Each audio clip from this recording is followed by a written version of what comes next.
Dear Lisa, listening to your last talk with that lady who you gave advice to on talking about non-duality in her area, I would like to hear about your experience about something. My boyfriend and I have been together for 6 years. We haven't been living a spiritual life at all. However, a year ago, I have experienced my first awakening and have fallen in love with it immediately. I could not talk to my partner about it, but the change in me was obvious to him.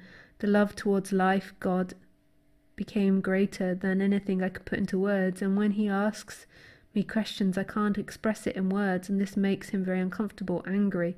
And because I'm 27, he's 42, he also thinks I can't possibly be wise enough to be awakened.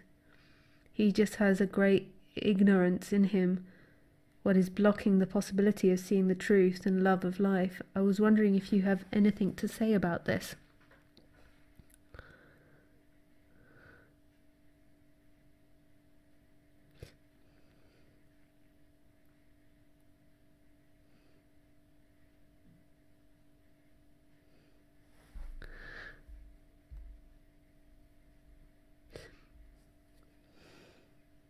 I think that relationships are immensely complicated, and sometimes arguments or disagreements aren't what is said on the surface, but they go much deeper. And so for me to possibly comment again is impossible, maybe even irresponsible. I think it's not as simple as me giving my opinion on that, because I think that we're all very complicated beings, and these very complicated beings come to communicate and live together and live a life together, and I think that's full of many complexities, and there's multiple things that could be happening between you guys,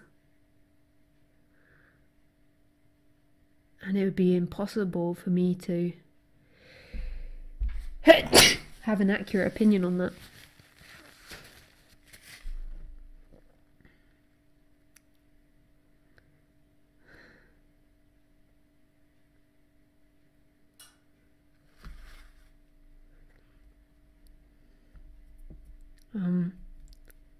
Yeah, unless I got to know you and your boyfriend, I think it would be hard.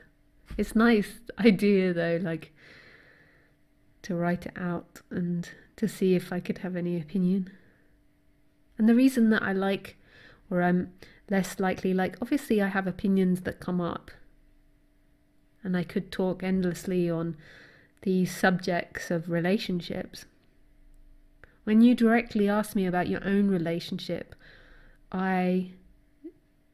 or when you directly ask me about your own experience, I don't want to be too pushy, because I know that you have to find your own way. You know, you can learn things from myths, from stories, from people that speak about life, from books, but ultimately you have to find your own route. That's the beauty of this life, that's the chaos of this life, and that's the challenge of this life. And maybe I say this more from my experience, says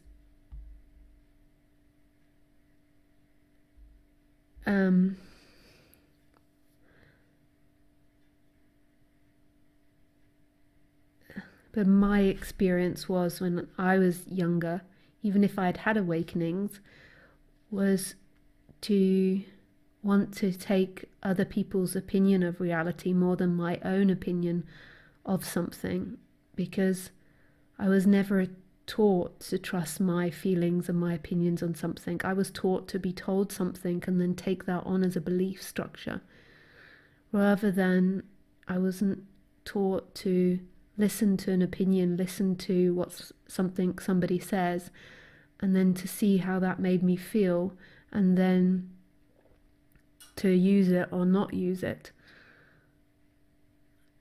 And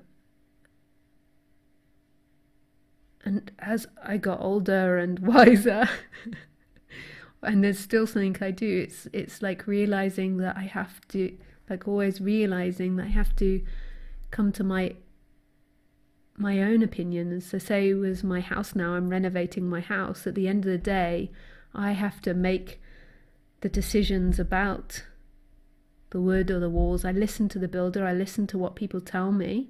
That's wise to listen, not to be arrogant. I listen very carefully to what they say. But at the end of the day, it's my opinion as to what works in that house, because I've got to be the one that lives with that. If I were to listen solely to the builder, or solely to a friend, or solely to someone else's opinion, what do you think I would do to them if afterwards I wasn't happier with it?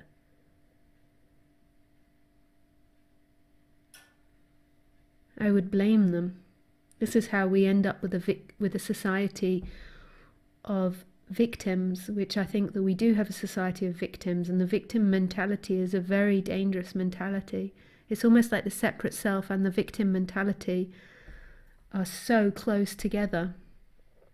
It's like we're grown up in this society, we're pushed on all these belief systems and these ideas, and then we kind of blame this system for giving us all these beliefs and ideas, but we're not even really conscious of that. We're kind of like blaming the adult, blaming the parent. Like if you listen to a lot of people, a lot of their conversation is moaning about a lot of things, feeling victimized by a lot of things, and that mentality seems to arise from people staying in a child mentality, like people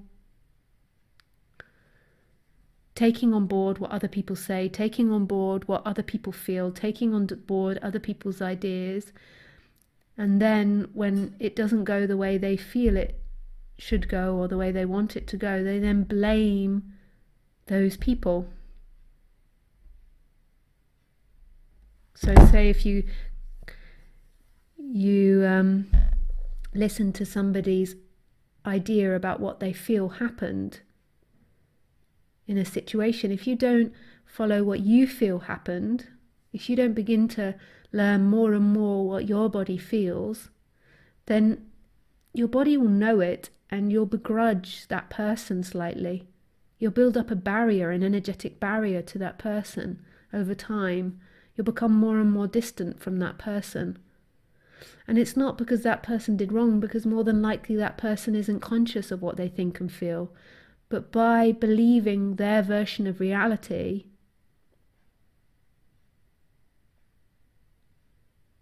you've kind of given up on yourself.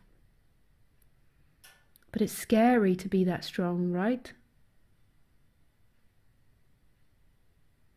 You're afraid, people are afraid they'll be arrogant or hateful, but it comes with love. You know it by love.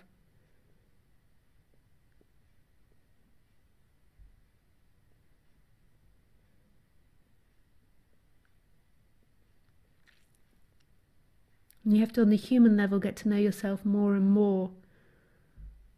Be strong in that. Something I'm learning more as I speak and interact with people.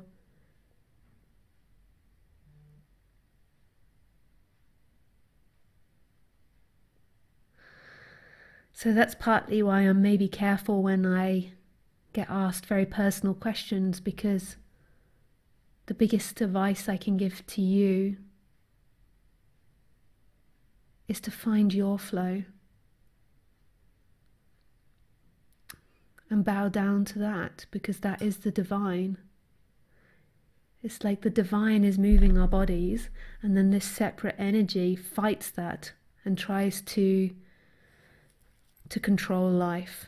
The separate person is trying to hold on to life, to control life, to make life a certain way.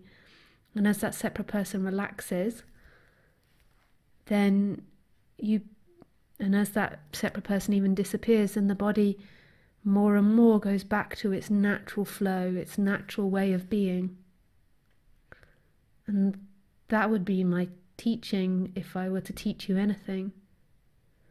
And so what you do is you've always got to find out what your lies are and the separate self level.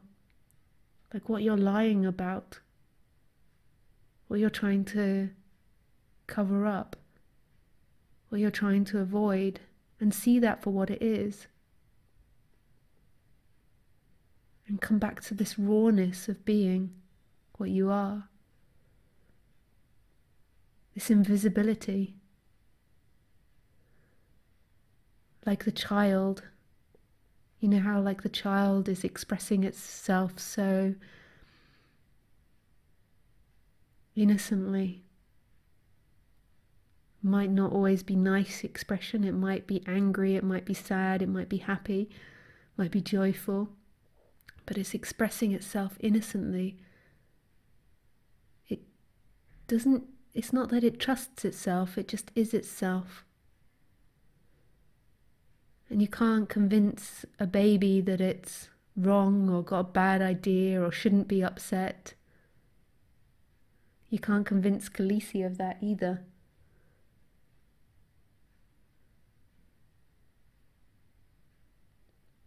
I don't know if that made sense. It's hard to express things sometimes.